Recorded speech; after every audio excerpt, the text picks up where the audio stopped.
السلام عليكم، إن شاء الله تكونوا كامل بخير في هذا الشهر الفضيل.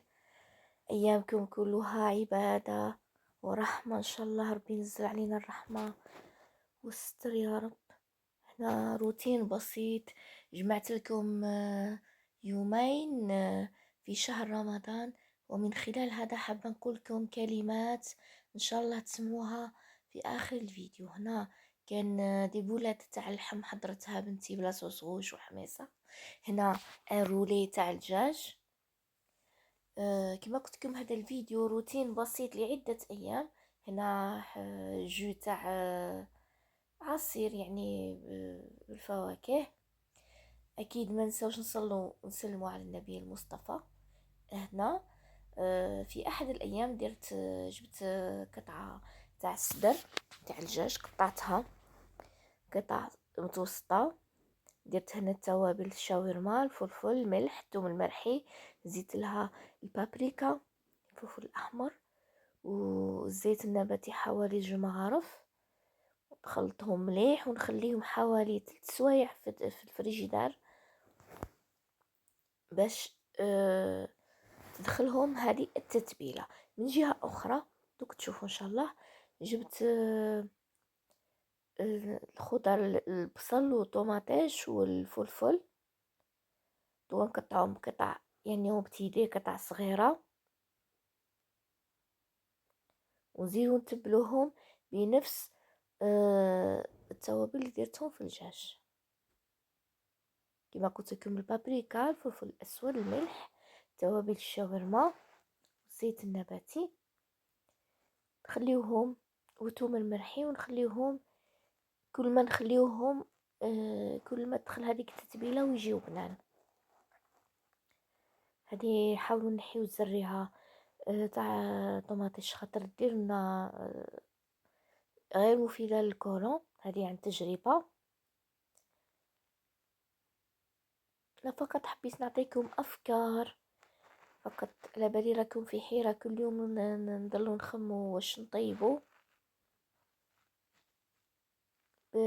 بصدر دجاج فقط وشويه خضره، نديرو حاجه بنينه ونضيفه في البيت.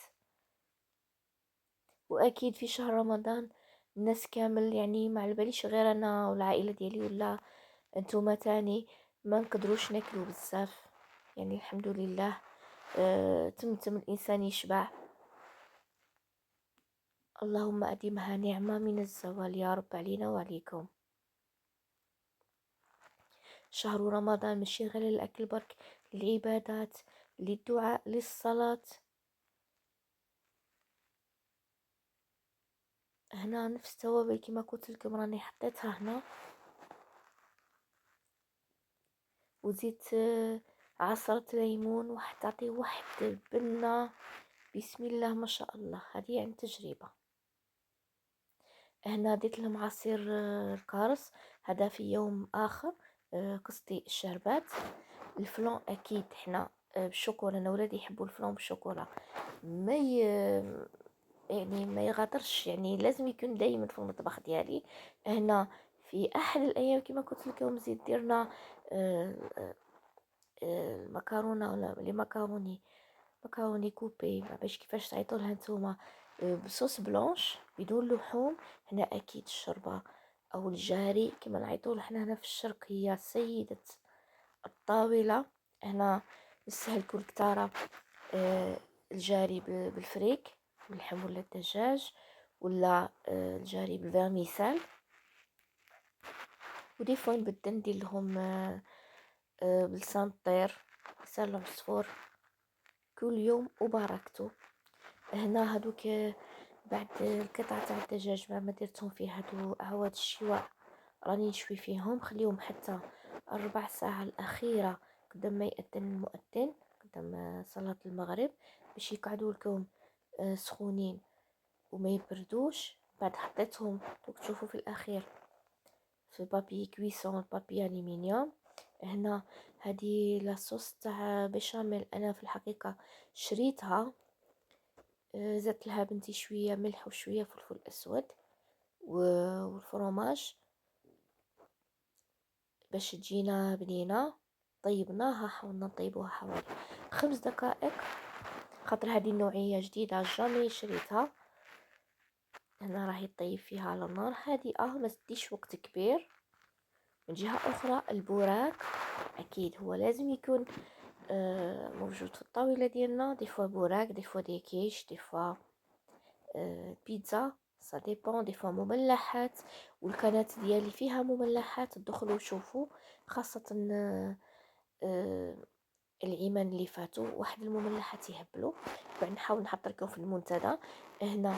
بعد ما حطيت في الكدر بنتي قطعه من الزبده باش ما تلصقلهاش، حطيت هذيك المكاوي بعد ما غليتها، ما تغليوهاش بزاف، حوالي 5 دقائق، ودارت لها الزبده باش ما تلصقش، وراهي تحط لها في لاصوص بيشاميل، وفي الاخير اديرها الفرماج. والله صدقوني واحد البنه تهبل، ما فيها لا دواجن ولا لحوم، تقدروا تجوزوا بها وتعدوا بها نهار افطار لشهر رمضان، لما لا.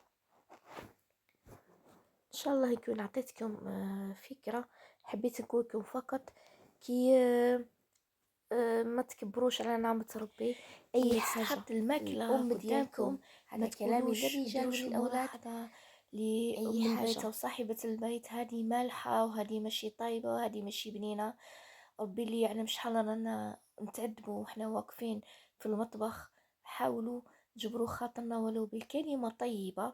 هذا كلامي للأزواج، للأولاد، حتى ولادنا راهم دي فوا يريكلامي ويقول لك هذه ماشي بنينة. شهر رمضان هو شهر جبر الخواطر، نحاولوا على قدر الإمكان باش نرضيو كل الأذواق. شكرا لك.